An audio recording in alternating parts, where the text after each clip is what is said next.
gusto mo ba ng free 200 pesos sa Lazada? Panoorin mo lang tong video ko, tituro ko sa inyo kung paano. Paalala lang po, dapat new user ka or hindi ka pa nag-order sa Lazada ha. Okay, simulan na natin. Una, punta ka sa Lazada app. Yan. Siyempre, dahil new user ka, punta ka sa account, login or sign up. Magsa-sign up muna tayo.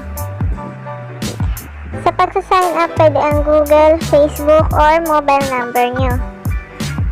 Sa akin, try natin yung mobile number. Yan. Then, submit nyo na. May magte-text na code dun sa mobile number nyo. After that, okay na. Kakalagin na kayo. Then, sa account ulit, punta kayo dun sa redeem code.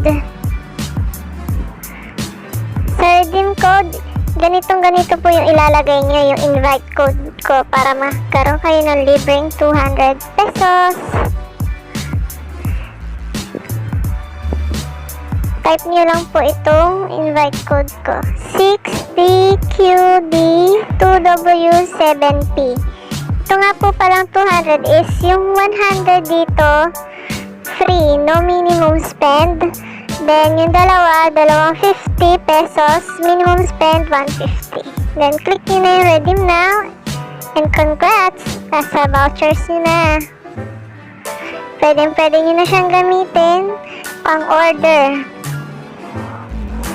Paalala lang po, dapat within 30 days mag-order kayo para gumana yung voucher nyo kasi masasayang siya.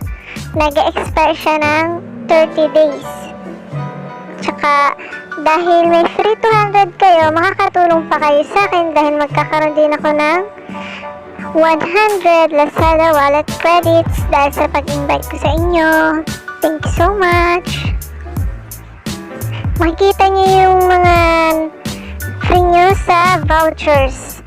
Upon adding to cart at pag-check out, malelas na agad yan.